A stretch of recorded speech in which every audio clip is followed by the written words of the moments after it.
Hello, and welcome to episode, what number is it? Episode 585. Don't worry, I know what I'm doing. Of Prog Review, and today we're doing Spectral Mornings by Steve Hackett. I don't think I've covered this one. It'd be embarrassing if I have. I'd be wasting my time. It's the third album released by the Plank Spanker from Genesis. His third studio album released May 1979. Crikey, that means next year will be its 40th anniversary. So I'm a year early. Oh well, what are you going to do about it? I thought we should cover it.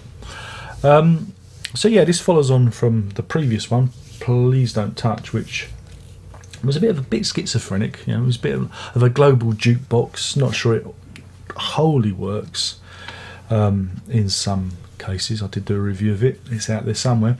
But yeah, this is Hackett with his like his proper band. He's got his proper band in the studio, consisting of himself, his brother John, Dick Cadbury, Peter Hicks, and Nick Magnus on keyboards, and John Shearer on drums. And so yeah, he's got his band. They played on the Please Don't Touch tour.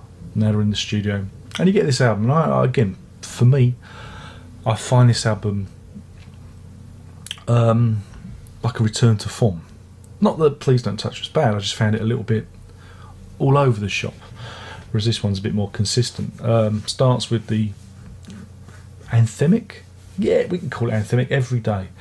It's an anti-drug song. Yeah, there you go. But yeah, it's a very, very upbeat track, and features lots of splendid lead guitar work from Mr. Hackett himself. This is followed by Virgin the Gypsy, and this is what your Genesis misses. It's that romanticism, you know, that classicism that's missing, you know, after he left, and you hear it in this track. It's all, you know, again, it's lust, it's lust and the gypsy, he's after the virgin. And yeah, it's a very poetic song, very nice, lovely piece of music, some great flute playing on it, perfect. And then we go eastwards, musically speaking, far east, for the red flower of chai chai that blooms everywhere. And yeah, it plays was it koto, which is a stringed instrument from Japan. And so it's a very interesting, unique track, and it breaks up the album, and I like that. It's always good to hear different music, from different ethnic music. I think I know he still has those influences in his recent records, but I think here it's in its purest forms, and I like that, especially when he's just doing it on his own. And then again, another favourite of mine is Clocks, the Angel of Mons, with those bass pedals, you know, dun, dun, dun, dun, dun, boom, boom, boom, boom. Big song, big chords, great live piece. If you ever seen his the show recorded in Germany, there's a great drum bit at the end. Great drum where the drummer looks like Animal from the Muppets and goes absolutely bonkers. I like that bit. And finally, bringing up the rear, is the Ballad of Decomposing Man. And this is the humour that's again missing from those Genesis albums is found here. And again, if you're not from England and you've never worked in an office or been a part of mundane everyday life, he captures it in this 3 minutes 49 seconds song, and it's got humour, it's got, you know, big slapstick carry on kind of humour in it, you know, tongue in cheek, and yeah, I like it, especially again works in the calypso sounds, which is cool. And again, I like the humour, it's funny, it's, you know, he's firing on all cylinders. It's a really, you know, this is where his songwriting is really interesting. Just on that, I know it's like a little throwaway track, but there's lots going on in it, and I like it. We flip the record over because we listened to it on the vinyl, so I'm going to flip it over. There we go. There he is. He's on the back. Hello everyone, I'm Steve Hackett. He talks like that, you know. It's true. We have Lost Time in Cordoba, and or Cordoba even. Cordoba. Reminds me of which reminds me of John Cale, Brian Eno's album. Was a man in Cordoba. Love that track. I've just gone off. I've gone off. My brain's just left. It's an acousticy, nylon-y, guitar-y piece, and it's very, very nice. And this goes into Tiger Moth, which is the longest piece on the album. You know, I suppose is probably the most prog in a classical kind of prog style, because there's lots of bits, you know, lots of movements in it, lots of bits of music stuck together. It's all right, you know. I don't know. I don't know if it's. Part of me like enjoys it. Part of me thinks, I don't know. There's something not quite right about it, and I've always had reservations about it, and I don't know why. I can't explain why I have reservations about this track, because on paper I should love it. It should, you know, and there's nothing wrong with it, but I don't know. It just doesn't sit right. There's something about it that doesn't sit right, and I've never been able to put my finger on it, and I don't know what it is. I don't know what it is. Maybe because it should. Maybe I'm thinking it should be a bit longer. I don't know. But it's all right.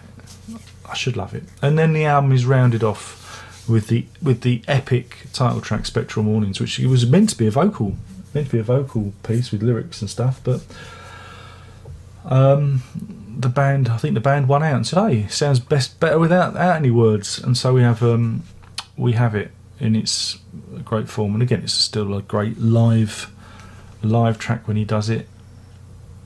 That's what we miss. We miss him doing his solo stuff. So doing all that bloody Genesis crap.